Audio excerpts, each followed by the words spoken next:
নবী জীবনের সবচেয়ে বড় কঠিন দিন কোনটা ছিল? নবী করিম সাল্লাল্লাহু আলাইহি ওয়াসাল্লাম জীবনে যে কষ্ট করেছেন, নবীজি সাল্লাল্লাহু আলাইহি সাল্লাম হাদিসের মধ্যে ইরশাদ হয়েছে, নবীজি বলেন, ওয়ালিকুল্লি নাবিয়্যিন দাওয়াতুম মুস্তাজাবাহ। সব নবীরা আল্লাহর কাছে বিপদে পড়ে দোয়া করেছে। আল্লাহ তাআলা সব নবীদের দোয়া বিপদ অবস্থায় কবুল করছেন। আল্লাহর হাবিব বলেন, ইন্নী ইখতাবাতু দাওয়াতি শাফাআতান লিউম্মতি। আমি নবী বিপদে পড়েছি, মুসিবতের মধ্যে পড়েছি, বারবার পেরেশানির ভিতরে পড়েছি। আল্লাহর কাছে আমি সেই মুহূর্তে কোনো কিছুই বলি নাই। ইন্নী ইখতাবাতু দাওয়াতি, দোয়ার এই সুযোগটি আল্লাহর কাছে চেয়ে রেখেছি। ফাহিয়া নাইলাতুন ইনশাআল্লাহ।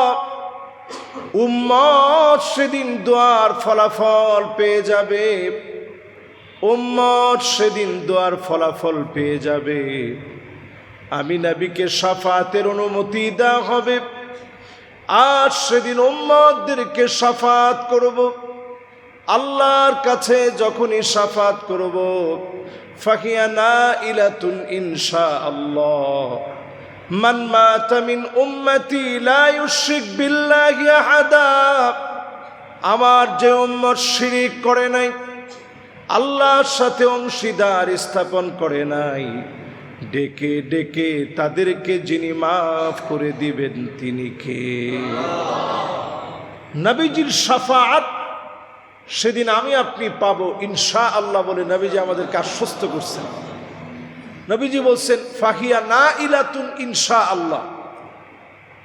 দুনিয়ার জীবনে বিপদে পড়েও আমি আল্লাহর কাছে বলি নাই, আল্লাহ এই বিপদটা আগে কাটায় দেন।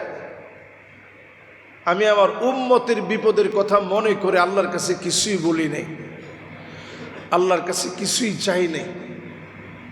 আল্লাহর কাছে জীবনে কোনোদিন বলে নাই যে আল্লাহ তায়েববাসীর উপরে এই মুহূর্তে গজব নাজিল করেন। শুধু একটা জায়গায় আল্লাহর হাবিব খুবই রাগান্বিত হয়ে বলেছিলেন, আল্লাহুম্মা ইমলা বুতুনা হাউলাইল কাফারা বিন্নার। আল্লাহ, যেই ইহুদি গোষ্ঠীর কারণে আমি নবী আজকে নামাজ পড়তে পারি নাই, এদের কবরগুলাকে আর পেটগুলাকে, ঘরগুলাকে তুমি আগুন দিয়ে ভরে দাও। বলেন আল্লাহু আকবার। চিন্তা করেন, আল্লাহ তাআলা তৎক্ষণাৎ নবীজিকে জানাইলেন, নবী আজকে আপনি আহজাবের এই প্রান্তে, খন্দকের এই প্রান্তে, যারা মদিনায় গিয়েছেন আপনারা দেখবেন, খন্দকের প্রান্তে অনেকগুলো মসজিদ আছে। সাবউ মাসাজিদ বলা হয়, 7টা মসজিদ আছে এখানে। ছোট ছোট করে মসজিদ করা আছে। কে কে দেখছেন দেখি? একজনও দেখেন নাই? মাশাআল্লাহ। 2 জন হাত তুলছে, মাশাআল্লাহ। 3 জন হাত তুলছে, মাশাআল্লাহ মাশাআল্লাহ, আলহামদুলিল্লাহ, হাত নামা। এই তো মাশাআল্লাহ, আরো অনেকে দেখছেন। ছোট ছোট দেখবেন মসজিদ করা আছে। অবরুদ্ধ করে রাখার কারণে নবীজি সাল্লাল্লাহু আলাইহি ওয়াসাল্লাম নামাজ পড়তে পারেন নাই। আল্লাহর নবী সাল্লাল্লাহু আলাইহি সাল্লাম ওই মুহূর্তে ঠিক আল্লাহর কাছে বলেছিলেন, আল্লাহ, যাদের কারণে নামাজ পড়তে পারি নাই তাদের ঘরগুলাকে আগুন দিয়ে ভরে দিও, কবরগুলাকে আগুন দিয়ে ভরে দিও, পেটগুলাকে আগুন দিয়ে ভরে দিও। নবীজি সাল্লাল্লাহু আলাইহি ওয়াসাল্লাম তায়েফের প্রান্তে রক্তাক্ত হয়েও বদদোয়া করে নাই। ফেরেশতারা এসে বলেছে, নবী বদদোয়া করেন। আল্লাহর নবী বলেছিলেন, আমি বদদোয়া করার জন্য আসি নাই। ইন্নী লানুবআস লাআন। বদদোয়া দেওয়ার জন্য আমি নবী আসি নাই। বুইসতু লিউতাম্মিমা মাকারিমাল আখলাক।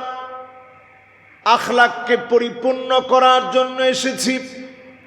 আল্লাহর নবী বদদোয়া করে নাই, একটা বারের জন্য নবীজি বদদোয়া দেন নাই। তায়েফের প্রান্তে রক্তাক্ত হয়ে নবীজি বদদুয়া দেন নাই, দারুন নাদওয়াতে নবীজিকে হত্যা করার ষড়যন্ত্র করেছে। আল্লাহর নবী বদদুয়া দেন নাই। সবশেষে নবীজি আমার মক্কা ছেড়ে যখন চলে যাচ্ছেন, মক্কার মাটিগুলা ধরে ধরে নবীজি কেঁদেছে আর বারবার মক্কার কথা স্মরণ করেছে। নিজের জন্মভূমির কথায় নবীজি ভালোবাসায় সিক্ত হয়েছে। কুরআনুল কারীম আল্লাহ রাব্বুল আলামিন জানায় দিলেন, وَإِذْ يَمْكُرُ بِكَ الَّذِينَ كَفَرُوا لِيُثْبِتُوكَ أَوْ يَقْتُلُوكَ أَوْ يُخْرِجُوكَ। ও নবী, তারা আপনাকে বন্দী করে ফেলবে, হত্যা ষড়যন্ত্র করবে, আপনাকে তারা প্রিয় জন্মভূমি থেকে বের করে দিবে। নবীজির আর বুঝতে বাকি নেই, এই মক্কায় আর থাকা যাবে না। তিনি মক্কা ছেড়ে মদিনায় হিজরত করার সময় বারবার পিছনে ফিরে ফিরে তাকিয়েছেন আর কেঁদেছেন, এটা আমার পুণ্যভূমি মক্কা। এই মক্কার মায়ায় নবীজি কেঁদেছিলেন।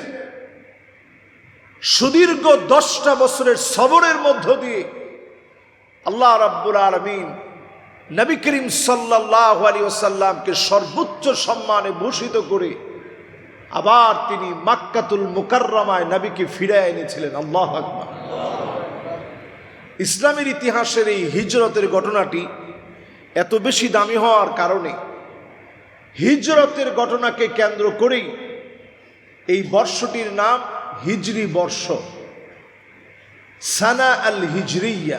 সানা আল হিজরিয়া, হিজরি বর্ষের নতুন একটি বৎসর আমাদের সামনে যখন আসবে, প্রথমেই একটা দোয়া পড়ে এই বৎসরকে সুস্বাগতম জানানো। যদি আপনাদের আরবিতে জানা না থাকে, অন্তত বাংলায় আপনারা দোয়াটা পড়ে সুস্বাগতম জানাবেন।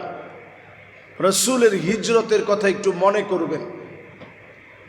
রসুল্লাহ সাল্লাল্লাহু আলাইহি সাল্লাম নিজের ভূমি থেকে চলে গেছেন। হৃদয়ের এই কষ্টটুকুন নবীজির কাছে কেমন ছিল একটু চিন্তা করেন। সেই চিন্তা করে যখন আপনি দোয়াটা পড়বেন, অবশ্যই এই বৎসরটাকে যিনি আমাদের জন্য কল্যাণময় বানায় দিবেন তিনি কে? সবাই একটু আমার সাথে সাথে পড়েন, আল্লাহু আকবার, আল্লাহু আকবার, আল্লাহু আকবার, আল্লাহুম্মা আহিল্লাহু আলাইনা বিল আমনি ওয়াল ঈমান والسلامة والإسلام والتوفيق لما تحب وترضى ربي وربك الله هلال رشد وخير। এই ছোট্ট দোয়াটি যদি আরবিতে আপনার মুখস্থ না থাকে, কঠিন মনে হয়, বাংলায় আল্লাহর কাছে বলবেন, আল্লাহ আপনি সবচেয়ে বড়, আল্লাহ আপনি সবচেয়ে বড়, আপনি সবচেয়ে বড়। আল্লাহ আপনি আমাকে নিরাপত্তার চাদরে বেষ্টিত করেন। আল্লাহ আপনি আমার শান্তির মধ্যে প্রবেশ করান। আল্লাহ চাঁদের মালিকও আপনি, আমার মালিকও আপনি। এই চাঁদটাকে আমার জন্য আল্লাহ কল্যাণকর বানিয়ে দেন। আল্লাহর কাছে কেমন যেন আপনি স্বীকার করে নিলেন, উমুক চাঁদ উঠলে আপনার ক্ষতি হতে পারে, উমুক মাস আসলে আপনার ক্ষতি হতে পারে, উমুক বৎসরটা আপনার জন্য ভয়াবহ হতে পারে। এই সকল বস্তু কেন্দ্রিক চিন্তাধারা থেকে আল্লাহর কাছে পানাহ চেয়ে নিলেন। বাংলায় হলেও আমরা নতুন বৎসরের চাঁদ দেখা মাত্র এই দোয়াটা পড়ে নিব, আল্লাহর কাছে পানাহ চেয়ে নিব। সকল রকমের শিরকি চিন্তা ভাবনা, বস্তু কেন্দ্রিক চিন্তা ভাবনা থেকে বের হয়ে আল্লাহ রাব্বুল আলামিনের দিকে যেন আমি আপনি আসতে পারি, এই চিন্তাটা যেন এই বছরটা শুরু হয় এই চিন্তা দিয়ে। 31st নাইটে যেভাবে আপনি আনন্দ উৎসব করে একটা বৎসরের অকল্যাণ ডেকে এনেছিলেন, বাংলা নববর্ষের নাম করে হরিণ শাবক, তারপরে বিভিন্ন হুতুম পেঁচা, এগুলো দিয়ে মঙ্গল শোভাযাত্রার নাম করে এরপরে শুরু হয়ে যায় কালবৈশাখী ঝড়, কি প্রকট আকার ধারণ করে। কিন্তু আরবি একটা বৎসর আসে, আমরা মুসলিম, আমাদের সকল ইবাদত আরবি মাসটাকে কেন্দ্র করে আবর্তন করে ঘুরছে, কিন্তু আমরা মুসলিম কয়জনের আমাদের খোঁজ খবর আছে বলেন?